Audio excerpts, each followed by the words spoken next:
Assalamualaikum warahmatullahi wabarakatuh. Kali ini aku akan menceritakan ulang dari seorang cerpenis bernama Naruto.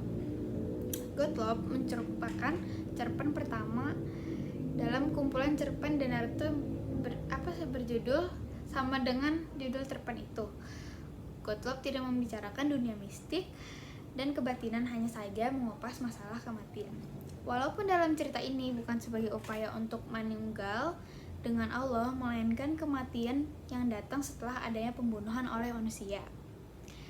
Dalam hal ini, penulis lebih menekankan unsur mistiknya karena terdapat masalah yang berhubungan dengan kerinduan makhluk dengan koliknya untuk mencapai persatuan. Dalam aliran kebatinan Jawa, lebih dikenal dengan istilah manunggaling kaula Gusti. Melalui gaya penceritaan Naruto yang khas, personifikasi, figurisasi, atau setidak-tidaknya renungan-renungan, terdapat paham sufistiknya, bahkan mungkin konkretisasi ajaran sufisme. Hal ini tidak lain karena menurut anggapan Naruto bahwa mistik dalam karya sastra adalah suatu upaya untuk mencapai kemanunggalan dengan Tuhannya. Bagi Naruto, cerpen merupakan suatu struktur kalimat-kalimat yang tidak bermakna dan karyanya tidak lain berfungsi sebagai enlightenment, yaitu sebagai penerangan bagi manusia dalam menyatukan diri dengan kolik. Cerpen Gottlob melukiskan orang-orang yang masih dikuasai oleh hawa nafsu jasmania dan terikat oleh alam kodrati. Cerita ini mengisahkan seorang ayah yang membunuh anaknya yang terluka dalam pertempuran, supaya anaknya dianggap dan diakui sebagai pahlawan. Memang cerpen ini tidak menyinggung-nyinggung masalah ketuhanan, mungkin karena manusia, dalam hal ini ayah, yang bersifat angkaran murka masih dikuasai oleh nafsu, keinginan untuk diuji. Dalam bahasa Arab disebut Gottlob. Naruto memulai ceritanya dengan lukisan arena perang yang seram dengan bangkai-bangkai prajurit, alat-alat perang yang hancur, dan burung gagak bergerombol mematuki bangkai.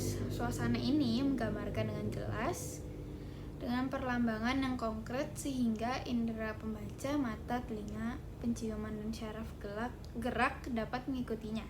Gagak-gagak itu berpesta di atas mayat atau tubuh yang hampir menjadi mayat.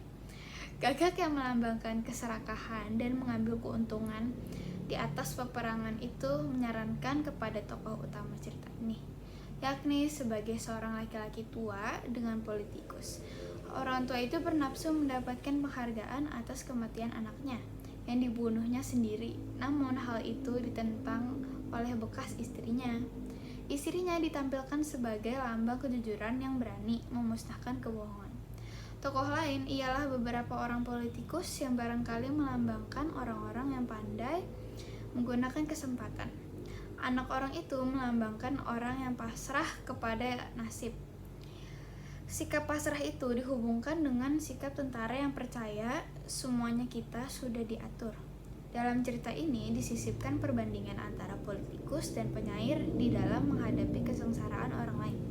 Untuk mencapai efek tertentu dipakai perbandingan yang hebat-hebat pada awal cerita itu.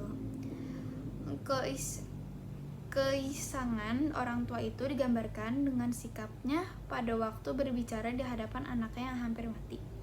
Ia seperti berdeklamasi seperti orang gila. Ceritanya pun berakhir dengan ditembaknya sang ayah oleh istrinya sendiri. Masalah kebatinan yang diungkapkan Naruto dalam kebanyakan cerpennya tidak selalu menggambarkan proses perjalanan makhluk menuju persatuan dengan kalik. Misalkan dengan cerpen Gottlob yang dapat dikatakan sebagai salah satu cerpen yang dihasilkan oleh Naruto.